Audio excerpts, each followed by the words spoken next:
Hello everyone, welcome to our YouTube channel Achievers of Science and Commerce. Myself Sarthak Dhawan and I am going to teach you business studies of class plus 2, right? So हमने अपने previous lectures में अपना जो total business studies जो subject है उसके हमने 6 chapters पूरे कंप्लीट कर चुके हैं अपने सिलेबस के। हमारे सिलेबस में आपको पता है 12 चैप्टर्स हैं, तो हमने 6 चैप्टर्स को अच्छे से कंप्लीट कर लिया है।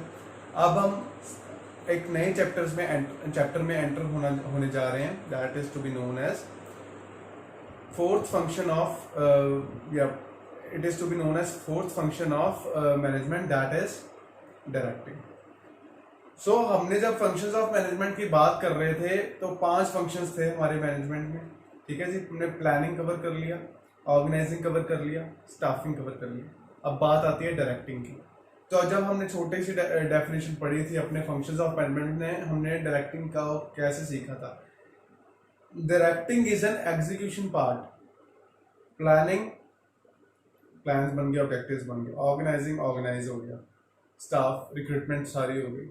अब काम की बारी है, अब काम लेने की बारी है उन एम्प्लॉय से। तो अब ये एग्जीक्यूशन पार्ट है जी हमारे ऑर्गेनाइजेशन में, दैट इज डायरेक्टिंग। डायरेक्टिंग नहीं तो कुछ भी नहीं, तो जो भी हमने किया वो सब फेल। सो हम कह सकते हैं directing in the context of management, directing refers to the process of instructing, guiding, leading, counselling and motivating people in an organisation to achieve predetermined objectives. इसमें सारा कुछ आ जाता है। क्यों? पहले हमने थ्योरेटिकली जो कर लिया, अब हम प्रैक्टिकली जब एंटर होने जा रहे हैं, अब हमें मेन अपने ऑब्जेक्टिव्स को अचीव करना है। हमारे एम्प्लॉयज, हमारे पास मैन पावर भी है, मशीनरी भी है, सब कुछ हो गया। अब हमें एग्जीक्यूशन में आना है, बंदों से काम लेना है। कैसे लेंगे? काउंसिल करके, लीड करके, ठीक है, जिनको गाइड करके, ठीक है, मोटिवेट करके, ठीक है, ये सारे। So we can say that directing is a continuous process and it is the execution part of a management.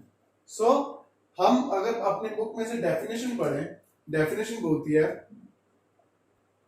directing is as we know that in the context of management, directing refers to process of instructing, leading, counseling, motivating people to achieve predetermined objectives, right? हमने सीख लिया। आगे बोलता है therefore directing is performed by every manager on a continuous basis। मैंने बोला continuous process है। As without direction, organizational activities cannot continue further, ठीक है, सब फेल मैंने बोला इसके बिना। Thus it takes place throughout the life of an organization, ठीक है। अब हम फीचर्स की बात करते हैं। Initiates action, directing is an execution of function of management। ये मैंने बोल दिया कि जब एग्जीक्यूटिव पार्ट है ये, मीन से अब एग्जीक्यूशन एक्शन लेने की बारी है। तो initiate action takes place at every level, हर लेवल पे जो डायरेक्टिंग है वो हर लेवल पे होगी। कॉन्टिन्यूस प्रोसेस होगा, ठीक है, flows from top to bottom. Direct कौन करेगा? मैं अपने बॉस को थोड़ा डायरेक्ट करूंगा ऐसे करो, बॉस मेरे को डायरेक्ट करेगा, तुम ऐसे करो।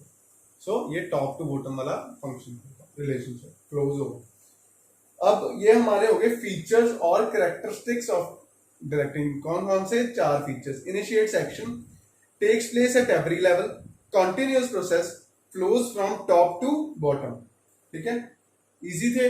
ओके, अब है बात इंपॉर्टेंस ऑफ डायरेक्टिंग की। इंपॉर्टेंस क्या है? डायरेक्टिंग की इंपॉर्टेंस क्या होती है जी? इनिशिएट्स एक्शन, एक्शन को इनिशिएट करना, ठीक है, इनिशिएट करना। इंटेग्रेट्स एम्प्लॉयज एफर्ट्स, एम्प्लॉयज के एफर्ट्स को इंटेग्रेट करना। Integrate mean to say individual efforts को ग्रुप गोल्स में कन्वर्ट करना, ऑर्गेनाइजेशन में गोल्स में कन्वर्ट करना। प्रोवाइड्स लीडरशिप, ठीक है, डायरेक्टिंग में लीडरशिप भी आती है, leading. Introduces changes, changes directing होगी तभी तो चेंजेस पता लग पाएंगे। कुछ चेंज हुआ, अगर मैं डायरेक्ट नहीं करूंगा कि भाई अभी ये चेंज हो गया है, तो क्या फायदा, उसको क्या पता लगेगा। सो प्रोवाइड स्टेबिलिटी, एक स्टेबिलिटी प्रोवाइड करती है डायरेक्टिंग, ठीक है जी। Effective directing helps to develop cooperation and commitment on part of subordinates, ठीक है। Stability to the organisation and helps to achieve balance among various groups, activities and department. अब elements कौन कौन से होते हैं जी डायरेक्टिंग के? डायरेक्टिंग के एलिमेंट्स हमने अपने फंक्शंस ऑफ मैनेजमेंट में भी डायरेक्टिंग के 4 एलिमेंट्स करे थे। कौन कौन से? Supervision, motivation, leadership, communication. Supervision, motivation, communication and leadership. ठीक है, sorry. Supervision mean to say controlling के आगे सब, डायरेक्टिंग के आगे सब पार्ट्स हैं। Supervision, leadership, motivation, communication. Supervision क्या होता है? To supervise. Supervision is a term, supervision mean to say super plus vision. It consists of two words, super and vision. Super means over and above and the vision means to see. Super का मतलब होता है over and above. Vision का मतलब to see. क्या मतलब? Over and above, अपना आगे का देखो, सुपरवाइज करो। सुपरविजन का मतलब over and above mean to say किसी को सुपरवाइज, किसी की देख रेख करो, उसको सुपरवाइज हम कहते हैं ना। हर ऑर्गेनाइजेशन में सुपरवाइजर होता है, कैसे काम चल रहा है उसको सुपरवाइज करना। सो ये होता है सुपर प्लस विजन। अब इसका क्या होता है, ये दो वे में इसको अंडरस्टूड किया जा सकता है सुपरविजन को। Supervision as an element of directing या supervision as a function of supervisor. एक हम डायरेक्टिंग का एलिमेंट भी कह सकते हैं क्योंकि चार एलिमेंट कर रहे हैं, supervision, leadership, communication and motivation. तो एक तो ये एलिमेंट हो गया और एक हो गया ये supervision is what supervisor does. So it is a function of a supervisor. अब बात करते हैं इंपॉर्टेंस और फंक्शन ऑफ सुपरविजन। जब हम फंक्शन की बात आती है ना सुपरविजन की, इंपॉर्टेंस की, तो क्यों इंपॉर्टेंट है जी? काम इफेक्टिवली और एफिशिएंटली परफॉर्म हो पाए, रेगुलर चेक हो पाए। ठीक है क्या होगा? मेंटेन्स कॉन्टैक्ट, एक कॉन्टैक्ट मेंटेन रहेगा सुपरवाइजर और सबऑर्डिनेट्स का। Acts as a link, supervisor किसका लिंक होगा? एक लेबर क्लास या वर्कर्स का टॉप मैनेजमेंट से के बीच में एक लिंक की तरह काम करेगा, उनके सारे मैसेजेस उनको कन्वे करेगा, ऊपर से जो इंस्ट्रक्शंस आई हैं वो नीचे कन्वे करेगा। मेंटेन्स ग्रुप यूनिटी, एक ग्रुप यूनिटी, क्योंकि प्रोडक्शन डिपार्टमेंट के सुपरवाइजर या मार्केटिंग डिपार्टमेंट के सुपरवाइजर को ही मैं पूछेगा, मतलब टॉप लेवल मैनेजमेंट ना, कि तुम्हारे अंडर जो एम्प्लॉयज हैं तुमने क्या कितना काम आया आपके इस पर। तो एक ग्रुप एक्टिविटी को मेंटेन करता है। इंश्योर्स परफॉर्मेंस, सुपरवाइजर हमेशा परफॉर्मेंस को इंश्योर करता है। Provides on the job training, supervisor क्या है जो ऑन द जॉब ट्रेनिंग दे, काम कैसे चल रहा है। बिल्ड्स मोराल, एम्प्लॉयज में मोराल, सबऑर्डिनेट्स में मोराल को बिल्ड करता है। प्रोवाइड्स फीडबैक, जो फीडबैक है क्या करता है वो सुपरवाइजर कंसिस्टेंटली एनालाइज करता है अपने सबऑर्डिनेट्स के काम को। ठीक है, और उसके बाद ना उसको फीडबैक देता है कि तुम्हारा ये काम ठीक था या इसमें कुछ इंप्रूवमेंट्स हो सकती हैं। तो ये सारे काम सुपरवाइजर के होते हैं। So these are the importance कह लो या फंक्शंस कह लो, इसको कहते हैं ऑफ सुपरविजन। ठीक है, ये हमारा सुपरविजन एक एलिमेंट कंप्लीट हो गया। अब सेकंड एलिमेंट क्या था? मोटिवेशन। मोटिवेशन से आप एक लेमैन लैंग्वेज में मोटिवेशन बताओ क्या होती है। हमारे डे टू डे लाइफ में हमारे पेरेंट्स हमें मोटिवेट करते हैं, हमारे फ्रेंड्स हमें मोटिवेट करते हैं। मोटिवेट होती है नॉर्मली बूस्ट अप करना, that you can do it. ठीक है, you have to believe on in yourself. So ये सारी चीजें होती हैं मोटिवेशन की। So it is an element of directing. ठीक है, डायरेक्टिंग का ही पार्ट है। अब हम लैंग्वेज पढ़ते लॉ की। मोटिवेशन मीन्स इंसाइटमेंट और इंड्यूसमेंट टू एक्ट और move. In the context of an organization, it means the process of making subordinates to act in a desired manner to achieve certain organizational goals. In order to understand the concept of motivation, two more terms need to be understood: motive and motivator. Motive क्या? Inner state that activates and energizes behavior towards goal. Realization of a motive causes restlessness to individuals. For example, need of food cause hunger. ठीक है, leading to search for food. अब क्या होगा? एक तो motive होना चाहिए। मोटिव क्या? एक इंसान को जब तक मोटिव नहीं होगा तब तक वो कोई काम नहीं करेगा। ये इनर वो आता है। अगर हमें भूख लगी है for example, we need food, ठीक है। तो फूड लेने के लिए हमारा मोटिव क्या होगा? हमारा मोटिव होगा कि हम खाने की तलाश में निकले, leading to search for food. अब motivator, it is a technique used to motivate people in the organisation such as pay, bonus, recognition, praise etcetera. Motivation can be done financially और नॉन फाइनेंशियली, ठीक है। Financially कैसे? तुमने employ ने अच्छा काम किया, उसको बोनस दे दिया, उसको उसकी इंक्रीमेंट लगा दी सैलरी में, ठीक है, ये होता है फाइनेंशियली। एम्प्लॉय ने अच्छा काम किया, उसकी 20 जनों के बीच में प्रेज कर दी, दैट उसको अवार्ड दे दिया। हमारा कोई एनुअल फंक्शन हुआ, उसको बेस्ट एम्प्लॉय का अवार्ड दे दिया, या कोई बेस्ट स्पीकर का अवार्ड दे, बेस्ट लीडर का अवार्ड दे दिया। सो ऐसे ये होता है नॉन फाइनेंशियल, उनकी प्रेज कर रहा है, उसको प्रेज करना, ये होता है मोटिवेटर का काम, टू मोटिवेट द एम्प्लॉयज। सो ये होता है मोटिवेशन। तो अब हम बात करते हैं डेफिनेशन की। Motivation means a process of stimulating people to action to accomplish desired goals. William G Scott की है कि स्टिमुलेट करना पीपल को to accomplish desired goals. Features कौन कौन से हो गए जी मोटिवेशन की? Motivation is a psychological phenomena. Psychological phenomena ही है, it is not, it depends upon psychology, right. Goal directed behaviour, ठीक है। मोटिवेशन हमेशा गोल डायरेक्टेड, गोल की तरफ डायरेक्शन के साथ ही मोटिवेशन आएगी। मोटिवेशन में भी पॉजिटिव और negative. Motivation is a complex process, ठीक है। अब मोटिवेशन जो प्रोसेस है वो कैसे होगा? An unsatisfied need of an individual creates tension which stimulates his drives. These drives generate a such behavior to satisfy such need. When the need is satisfied, the individual is relieved of tension.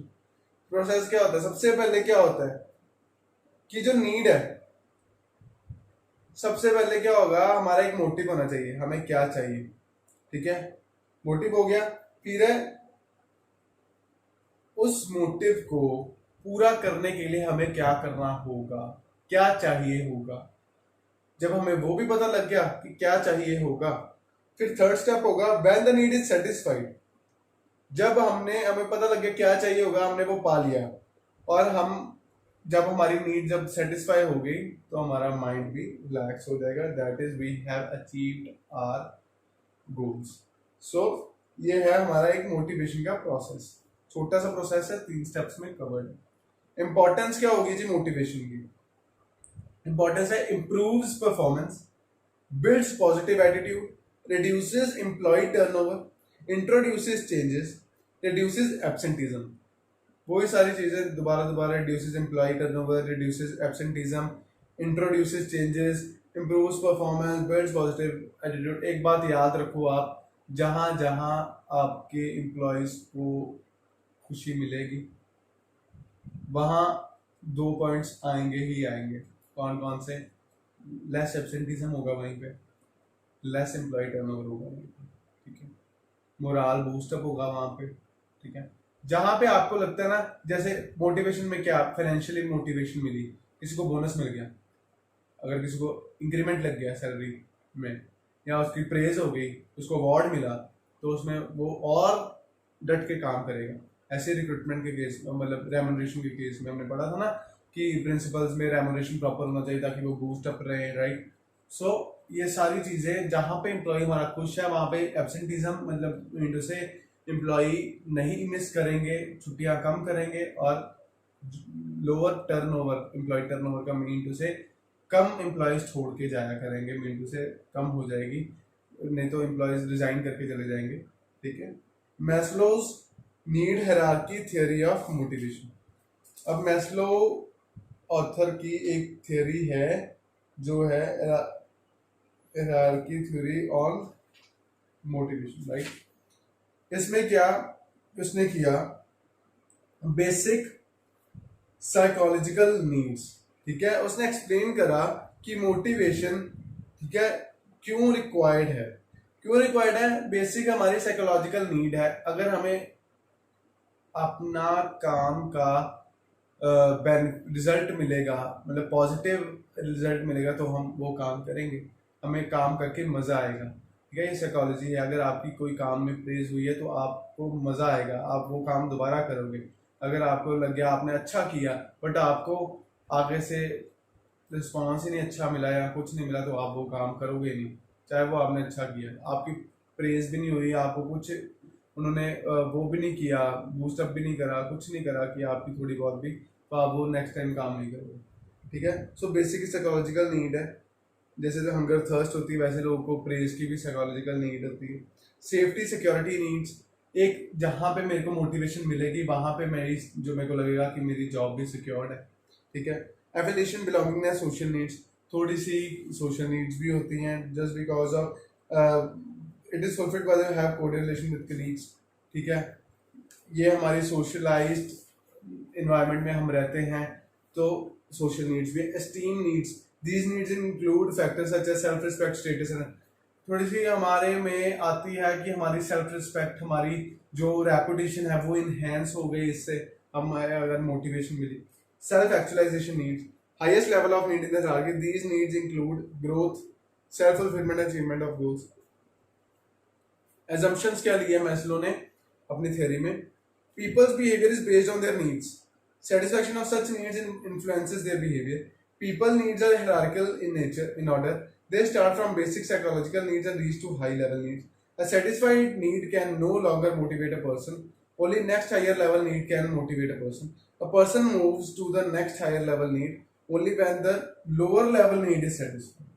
ये सारे थे उसकी assumptions. फिर है जी financial and non financial incentives, जो मैंने बताया कि फाइनेंशियली कौन क्या मोटिवेशन फाइनेंशियली कैसे हो सकती है, नॉन फाइनेंशियली कैसे हो सकती है। फाइनेंशियली हम पढ़ते हैं कैसे, पे एंड अलाउंस देकर, प्रोडक्टिविटी लिंक्ड वेज इंसेंटिव देकर, बोनस देकर, प्रॉफिट शेयरिंग देकर, स्टॉक ऑप्शन मीन टू से अपनी कंपनी के शेयर्स देकर। ठीक है, रिटायरमेंट बेनिफिट्स देकर, पर्क्स देकर, पर्क्स मीन टू से पर्क्स होते हैं कोई छुट्टी के टूर मीन टू से हमने उसको 3 नाइट्स 4 डेज का हॉलीडे पैकेज दे दिया अपने एम्प्लॉय को कि जाओ गोवा का या फॉरेन का, तो ये सारे पर्क्स दे दिए। ठीक है, कुछ बेनिफिट्स दे दिए, रेंट फ्री अकोमोडेशंस दे दी, ये सारे फाइनेंशियली। जब हम पैसों से काम करेंगे किसी को बूस्ट अप करने के लिए तो वो होगा फाइनेंशियली। नॉन फाइनेंशियली में क्या होगा, स्टेटस, रैंक बढ़ा देना उसका। ठीक है, उसको सुपरवाइजर से मैनेजर बना देना। ऑर्गेनाइजेशनल क्लाइमेट, ठीक है, रिवॉर्ड ओरिएंटेशन, मतलब सभी एम्प्लॉयज के सामने उसकी बात प्रेज करने की, look at this, example set करने की, setted the example. Career advancement opportunity, ठीक है, कैरियर की एडवांसमेंट अपॉर्चुनिटी देनी। जॉब एनरिचमेंट, जॉब को एनरिच करना, मतलब mean to say greater variety of work content requiring higher level, opportunity for growth and development for an employee on one hand and more autonomy and responsibility on the other. Employee recognition programs, employee को जैसे मैंने बोला award shows conduct करने जिसमें employees को recognise कर तरीके से उसको रेपुटेशन में इंटू से उसको उसके प्रेज करने सभी के सामने, राइट। जॉब सिक्योरिटी, उसकी जॉब सिक्योर्ड कर देना कि तुम्हारी जॉब सिक्योर्ड है। एम्प्लॉय पार्टिसिपेशन, एम्प्लॉय को पार्टिसिपेट करने का मौका देना। क्या मौका देना, उसको डिसीजंस में पार्टिसिपेट करने का मौका देना, ताकि हमें पता है कि वो बंदा काम अच्छा कर रहा है, वो हमारी कंपनी के लिए दिमाग लगाएगा, उसको डिसीजंस में अपने टॉप लेवल मैनेजमेंट में उसको मतलब इनिशिएट लेने का मौका देना। एम्प्लॉय एम्पावरमेंट, एम्प्लॉय को give more power autonomy and powers to subordinates, ठीक है, हर एक सबऑर्डिनेट को उसकी इंपॉर्टेंस के अकॉर्डिंग उसको पावर देनी, ताकि उसको लगे कि I am not a slave, I am not a servant of anybody and I am having my own importance in an organisation. Even a sweeper is having an own importance in an organisation. अगर किसी business में एक sweeper लगा लो, एक house keeping service वाला भी बंदा है, उसको भी ऐसे हमने फील कराना है कि उसकी एक अलग इम्पोर्टेंस है जो कोई और फुलफिल नहीं कर सकता। तो ये सारी चीज़ें हैं हमारी नॉन फाइनेंशियल इंसेंटिव जो हम दे के हम अपने एम्प्लॉयज़ को मोटिवेट कर सकते हैं।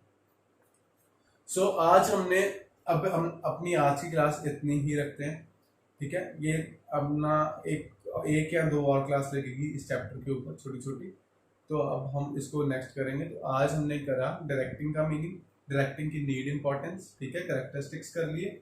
उसके बाद हमने किया कम्युनिकेशन, ठीक है, हमने उसके बाद कंट्रोल हमने कम्युनिकेशन करा, सॉरी डायरेक्टिंग के एलिमेंट्स करे।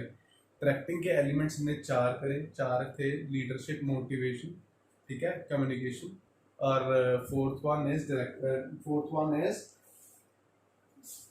से सुपरविजन, राइट। तो उसमें से हमने आज कर लिया अपना सुपरविजन और हमने कर लिया मोटिवेशन। तो अब हमारा रह गया लीडरशिप एंड कम्युनिकेशन। सो अब हम अपनी नेक्स्ट क्लास में लीडरशिप, कम्युनिकेशन और एक दो टॉपिक और कंप्लीट करके, ठीक है, और आज की क्लास जितना मैंने कराया उतना आप अपनी बुक से रीड करो, ठीक है, समझो। अगर किसी भी लाइन में, किसी भी पैरा में कोई भी दिक्कत आती है, आप कमेंट बॉक्स में अपना क्वेरी दे सकते हो, ठीक है। तब तक के लिए thank you so much for watching our videos. Do subscribe, share, like and comment on our videos, ठीक है। Till then, bye bye.